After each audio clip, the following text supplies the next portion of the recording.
This is Wild Chronicles. I'm Boyd Matson.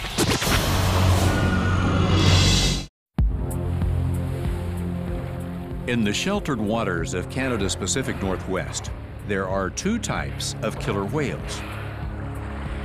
The permanent residents, who primarily eat fish, and transients, who eat mammals on the move. John Ford has studied both of these groups for 25 years. It seems that these differences between resident and transient killer whales is not a thing that's genetically hardwired into these animals. We believe that an animal, a young killer whale born into a group, learns the ways of that group. And those ways are passed from generation to generation.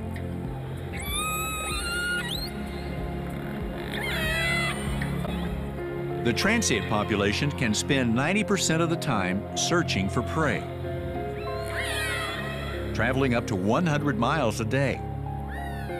In California's Monterey Bay, the transient whales appear every year like clockwork in search of seal pups.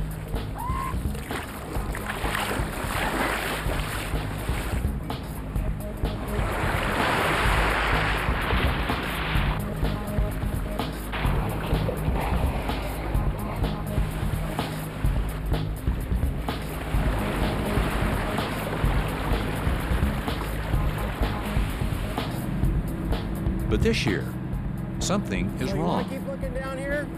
Marine biologist Nancy Black has been looking for the transients for 3 weeks, but they haven't appeared on schedule.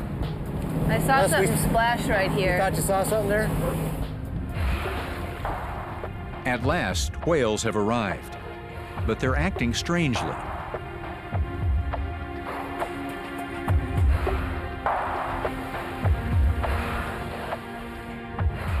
Once we got out there, I didn't recognize them as animals I had seen here before. Then they started being real social and breaching and spy hopping near the boat, and that's things we've never seen before with transient killer whales. Further observations confirm her suspicions. This is not the pod of transient whales she had been expecting. It's a group of fish-eating resident whales that have mysteriously moved south.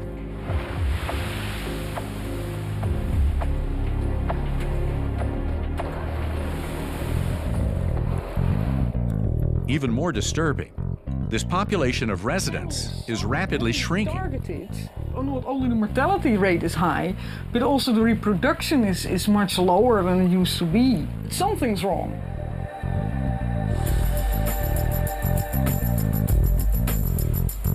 Finally, the transient whales that Nancy has been waiting for appear in Monterey Bay.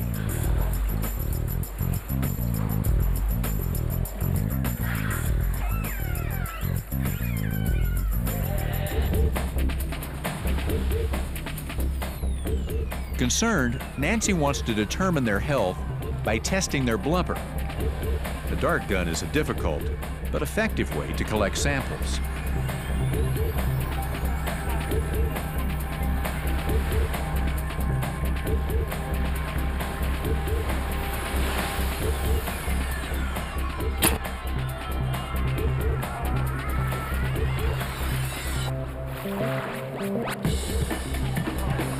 The scientists say the health of the killer whale population is vital.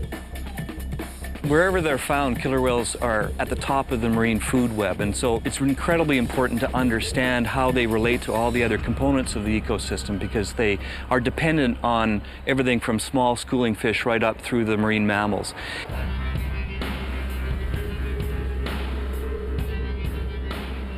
When I got the results back from the killer whale samples, I was really surprised. The transient killer whales of Monterey Bay have alarming levels of toxic PCBs. I knew they were going to have PCBs in them, but I never imagined that they would be this high. And the scientists told me that the killer whales off our coast are some of the most toxic of all the marine mammals.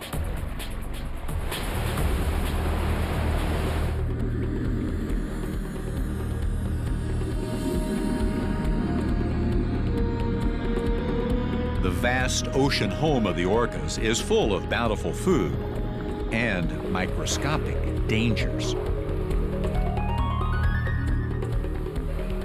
This toxic buildup may explain why the whale numbers and reproductive rates are falling so quickly.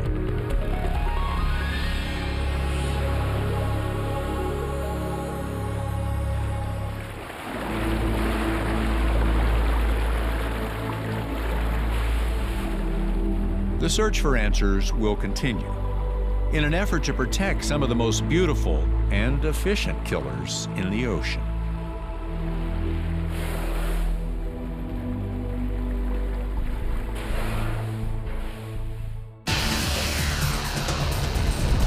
Check for Wild Chronicles on your local PBS station. Sponsored by National Geographic Mission Programs, taking science and exploration into the new millennium. For the best subscription offers to any National Geographic magazine, log on to nationalgeographic.com/magazines.